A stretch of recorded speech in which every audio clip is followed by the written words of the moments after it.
Bismillahirrahmanirrahim. Wa makna la ilaha illallah, adapun arti dari lafaz la ilaha illallah, lama Buddha itu tidak ada Tuhan yang wajib disembah bihaqi dengan sebenar-benarnya fil wujudi dalam keadaan illallah kecuali hanya Allah. Al-murad yang dimaksud dengan arti dari lafaz la ilaha illallah ialah tidak ada Tuhan yang wajib disembah dengan sebenar-benarnya kecuali hanya Allah. Alamatul buluhi, adapun tanda-tandanya balik, salasun itu ada 3. Tamamu khamsa asyarota sanatan, sempurnanya umur 15 tahun, bidakari pada anak laki-laki, wal unsa dan anak perempuan, wal ihtilamu dan mimpi keluar mani, bidakari pada anak laki-laki, wal unsa dan anak perempuan, litis isinina untuk umur 9 tahun, wal haidu dan haid bil unsa pada anak laki-laki, pada anak perempuan, litis isinina untuk umur 9 tahun. Al-murad, tanda-tandanya balik yaitu ada 3. 1. Sempurnanya umur 15 tahun untuk anak laki-laki dan anak perempuan.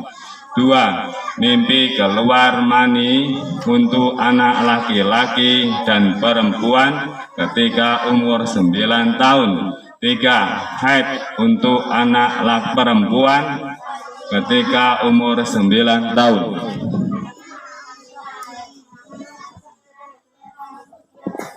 Bismillahirrahmanirrahim.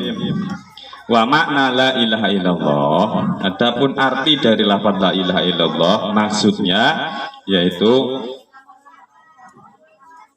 tidak ada Tuhan yang wajib disembah dengan sebenar-benarnya, dengan sungguh-sungguh, kecuali hanya Allah. Tadi hanya Allah yang wajib disembah, tidak ada yang wajib disembah kecuali hanya Allah. Tidak ada selain Allah, tidak boleh menyembah selain Allah.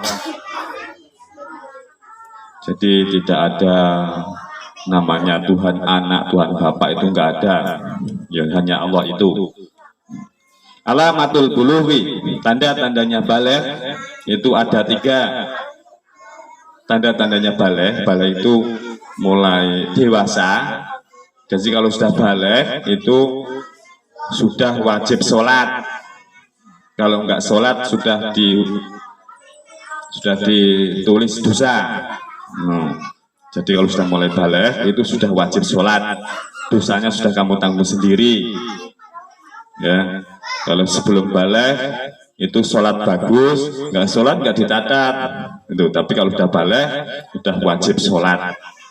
Jadi mulai dihitung amal kamu, sholat kamu itu mulai dari balik sampai mati. Itu sudah diperhitungkan. Tuh. Tanda-tandanya balik itu ada 3.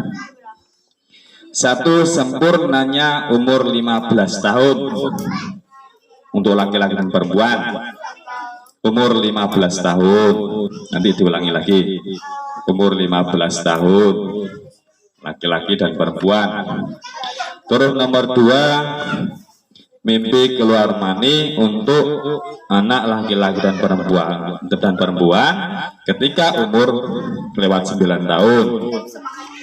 Nomor 3, haid untuk anak perempuan. Kalau yang ini jelas ketika umur 9 tahun.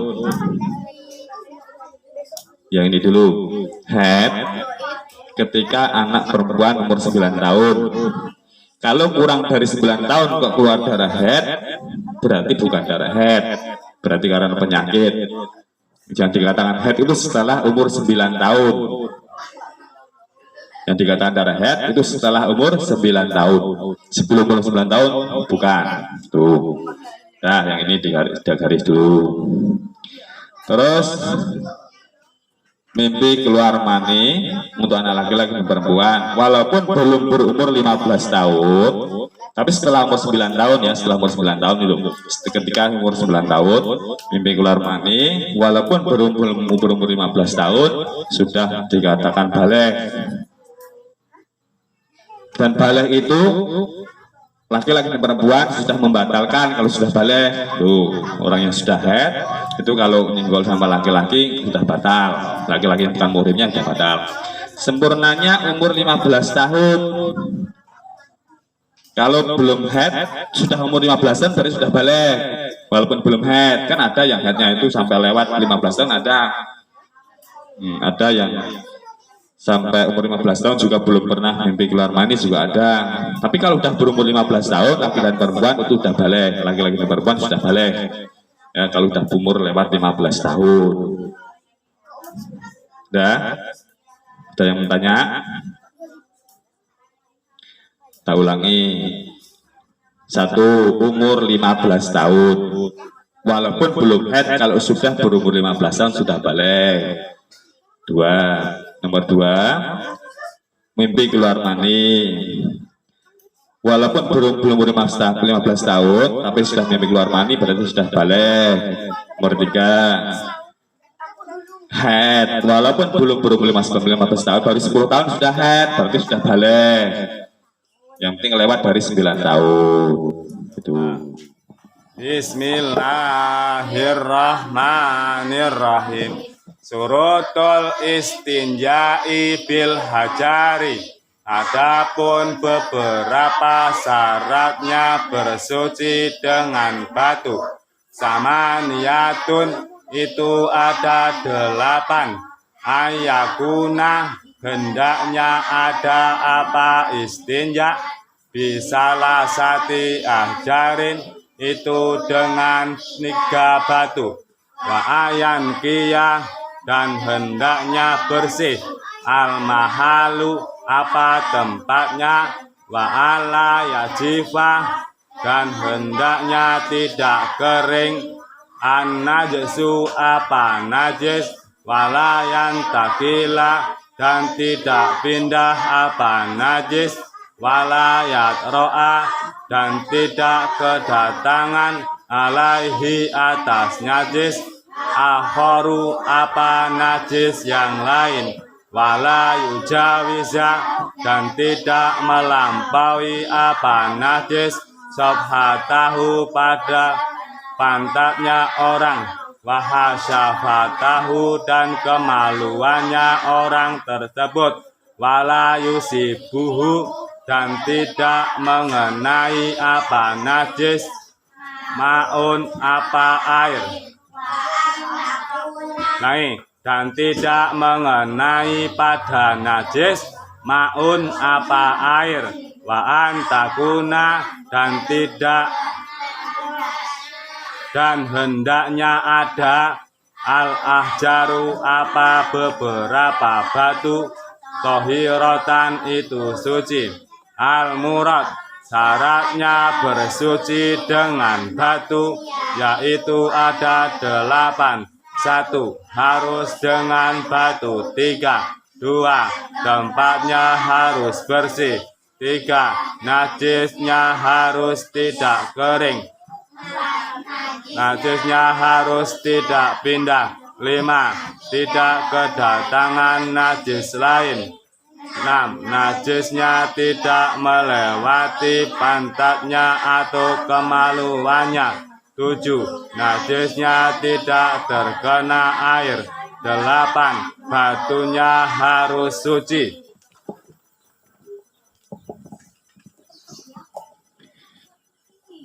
Istinja dengan batu, bersuci dengan batu, ini dikatakan penting ya penting, nggak penting ya nggak penting.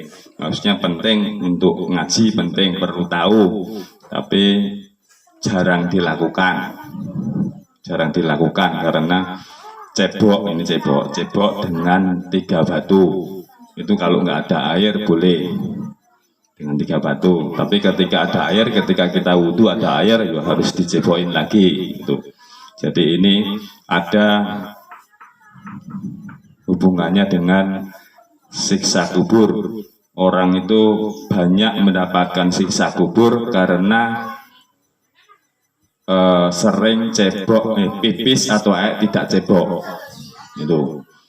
Nah, ini dengan 3 batu ini, dengan bersuci dengan 3 batu, itu kalau nggak ada air untuk supaya tidak termasuk orang yang tidak cebok ketika pipis atau jadi terlepas dari dalil yang siksa kubur tadi. Ini caranya. Syarat bersuci dengan batu. Nomor 1, harus dengan batu 3, batunya 3. Harus dengan batu 3. Nah, batunya harus 3. Nomor 2, tempatnya harus bersih. Batunya juga harus bersih, batunya harus 3. Nomor 3, najis harus tidak kering. Ketika kamu pipis belum sampai kering, tapi pipisnya itu kalau udah kering udah nggak boleh pakai batu, udah nggak sah pakai batu lagi. Terus najisnya harus tidak pindah. Maksudnya bukan najis yang ketika nempel di ngenain kaki terus yang di kaki itu dibersihkan tuh enggak kayak gitu, tapi yang pada tempatnya pipis itu tadi, bukan yang ngenain kaki itu tadi. Nya ngenain kaki terus yang di kaki itu yang disuciin dengan batu itu enggak kayak gitu. Tuh, namanya udah pindah itu. Terus nomor 5, tidak kedatangan najis lain. Maksudnya ya najis dari pipis dan air itu, bukan najis yang lain selain itu. Bukan selain itu. Terus nomor 6, najisnya tidak melewati pantatnya atau kemaluannya, nggak nyiprat. Jadi kalau nya yang mencret itu nggak bisa dengan menggunakan batu ya. Yang mencret nggak bisa dengan batu. Harusnya yang nggak mencret ya. Tuh, kalau yang mencret nggak bisa. Kalau mencret kan nyiprat, nggak bisa dengan batu. Terus nomor 7, najisnya tidak terkena air, belum terkena air. Najisnya itu tadi kayaknya atau pipisnya belum terkena air. Kalau udah terkena air terus jika dipakai batu itu nggak boleh kayak gitu. Terus batunya harus suci, Kalau ya itu aja dulu. Nanti kalau untuk keterangan yang lain harus dengan kitab yang lain. Di kitab Fathul Qorib itu nanti ada keterangan yang lebih daripada ini keterangannya, yang lebih daripada ini. Batunya boleh dengan sesuatu yang keras, itu ada di kitab lain, itu keterangannya. Dan mohon maaf tidak bisa menjelaskan dengan rinci karena kamu masih terlalu anak-anak kalau dijelaskan dengan terlalu rinci. Bismillahirrahmanirrahim. Furudul wudu'i, adapun fardunya wudu, sitatun itu ada 6. Al-awalu, adapun yang pertama, an-niyatu itu niat, asani, adapun yang kedua, ghuslul wajhi itu membasuh muka, asalisu, adapun yang ketiga, ghuslul yadaini itu membasuh kedua tangan, ma'al mirfaqaini serta siku-siku keduanya. Ar-rabi'u, adapun yang keempat, mashu syai'i itu mengusap sesuatu, minaroksi dari kepala. Al-khamisu, adapun yang kelima, ghuslur rijlaini itu membasuh kedua kaki, ma'al ka'baini serta kedua mata kaki. Asadisu, adapun yang keenam, atartibu itu tertib. Al-murad, fardunya wudu itu ada 6. 1. Niat. 2. Membasuh muka. 3. Membasuh kedua tangan sampai siku-siku. 4. Membasuh sebagian rambut kepala. 5. Membasuh kaki sampai mata kaki. Enam, tertib artinya berurutan mengerjakan rukun-rukun tersebut.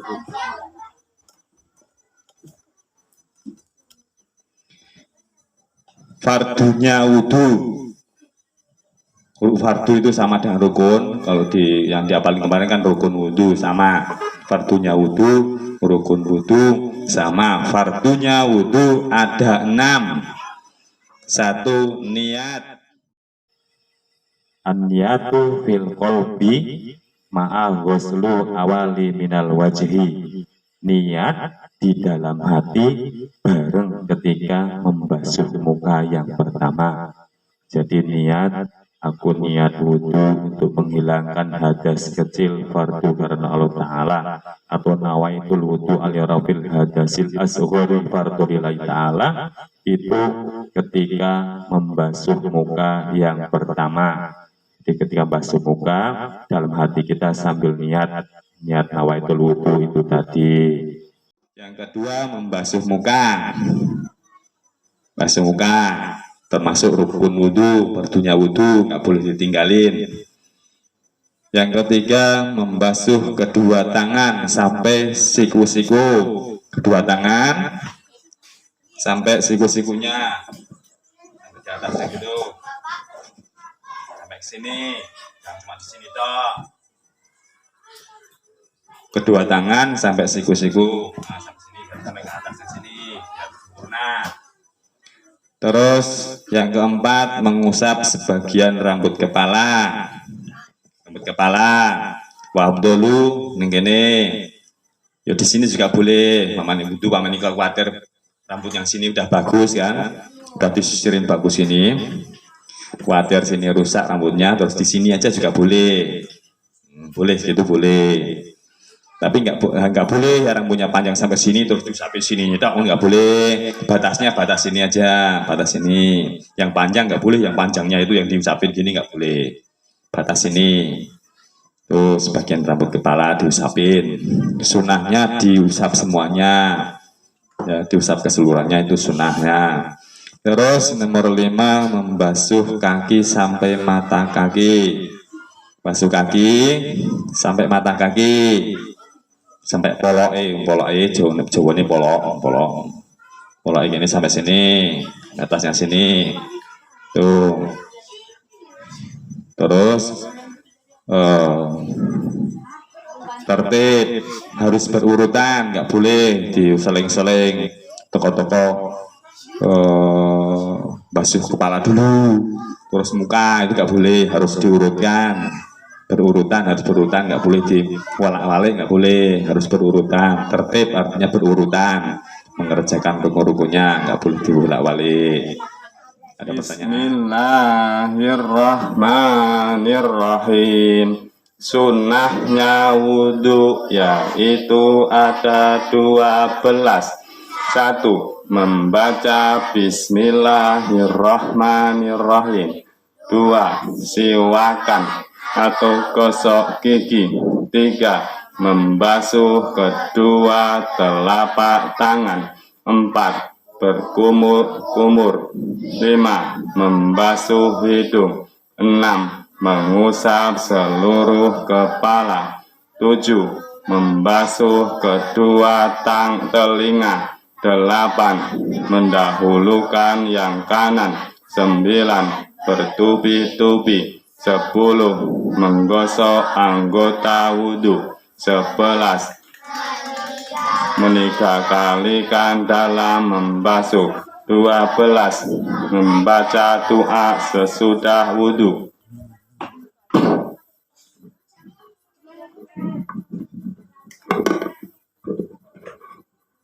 Sunnah yaitu perkara yang apabila dikerjakan mendapat pahala dan apabila ditinggalkan tidak berdosa.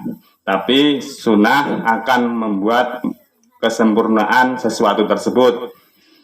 Sholat akan lebih sempurna kalau sunnah-sunnahnya sholat dilakukan. Sholat fardu akan menjadi lebih sempurna kalau sholat qobliyah dan sholat ba'diyah dikerjakan.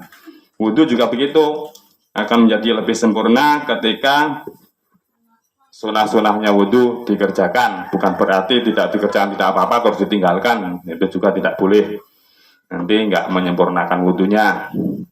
Sunahnya wudhu ada 12. Satu, membaca Bismillahirrahmanirrahim. Waktu akan mulai, Bismillahirrahmanirrahim. Allahumma ini as'alukal yumna wal barokah. Nah itu, lanjut kayak gitu. Jadi sunahnya membaca Bismillahirrahmanirrahim sebelum ketika mau wudhu. Yang kedua, siwakan atau gosok gigi sebelum wudhu, gosok gigi dulu, akan mendapatkan pahalanya kesunatan. Ya kalau repot nggak apa-apa. Nanti kamu mau wudhu cari sikat gigi pula kan. Wudhunya mau Jumatan di masjid cari sikat gigi dulu malah repot kan. Ya tidak harus seperti itu. Maksudnya ya kalau kira-kira siwakan juga ada yang siwakan dengan menggunakan kayu siwak, itu juga ada. Dan seperti itu juga. Terus nomor 3, membasuh kedua telapak tangan. Membasuh ini hukumnya sunnah. Membaca Allahumma inni as'aluka yumna wal barokah itu hukumnya sunnah. Terus berkumur-kumur hukumnya sunnah. Makanya ketika puasa lebih baik tidak usah berkumur-kumur, nanti menyebabkan puasanya batal. Makanya ketika puasa kumur-kumurnya nggak usah, nggak apa-apa, karena hukumnya sunnah, maka wudhunya tetap sah dan puasanya nanti tetap sah karena tidak berkumur-kumur ketika puasa. Terus membasuh hidung. Basuh hidung itu sebenarnya dalam arti yang sebenarnya itu nyesep, dalam bahasa Jawa nyesep banyu irung, masukkan air ke dalam hidung, bukan hanya diginikan aja sebenarnya. Dimasukkan ke dalam hidung itu biasa untuk kesehatan juga bagus, tapi kalau nggak pernah itu di sini sakit. Biasanya kalau nggak biasa. Terus mengusap seluruh kepala. Seluruh kepala diusap ini itu hukumnya sunnah, diusap keseluruhannya. Kalau khawatir basah kuyup ya enggak apa-apa, hukumnya sunnah. Ini basah kabeh, ngontos kabeh, Pak. Tapi kalau mungkin pas ingin mencari sebaiknya ya basah nggak apa-apa, tapi diusap semuanya. Tapi hukumnya sunnah mengusap seluruh kepala. Terus membasuh kedua tangan, kedua telinga. Dua telinga itu keluarnya telinga dan dalamnya telinga, bukan hanya gini-gini aja, gini-gini tuh enggak, tapi luarnya gini, terus dalamnya juga, makanya gitu atau gini. Jadi luarnya juga dalamnya yang dibasahin itu bukan hanya dalamnya gini-gini tuh enggak, luarnya juga dalamnya, luarnya telinga dan juga dalamnya telinga itu. Basuh telinga. Terus mendahulukan yang kanan. Biasa terjadi ketika basuh telinga, biasanya gini, ini nggak dapat kesunahan mendahulukan yang kanan, tapi sini dulu baru gini, sini 3 kali dulu baru pindah kiri, bukan gini. Kalau ini kesunahan mendahulukan yang kanan ini nggak dapat. Jadi 3 kali yang kanan dulu baru yang kiri. Tapi banyak terjadi kalau basuh telinga gini. Ini nggak dapat pahala dari mendahulukan yang kanan tadi. Terus bertubi-tubi itu nggak berhenti, maksudnya habis cuci muka terus istirahat dulu, nggak gitu, itu berkelanjutan, maksudnya itu sunahnya berkelanjutan. Tapi boleh ketika kita pemanya wudhu di sini airnya habis, terus dilanjutkan, baru basuh tangan airnya habis, dilanjutkan bila ke sana, itu boleh selagi airnya masih basah, tapi tidak dapat pahala dari bertubi-tubi tadi. Itu aja kesunahan bertubi-tubi, tapi nggak masuk. Tuh, bertubi-tubi itu harusnya nggak terus istirahat dulu, tuh nanti dilanjutkan, nggak kayak gitu. Tuh namanya bertubi-tubi. Terus menggosok-gosok anggota wudhu, digosok-gosok, nggak cuma di basahin aja, tapi digosok-gosok, itu hukumnya sunnah, digosok-gosok. Terus meniga-kalikan dalam basuh 3 kali, makanya kumur-kumur 3 kali, basuh hidung 3 kali, cuci muka 3 kali. Terus membaca doa setelah wudhu. Nah, sekarang praktek wudhu, berdiri.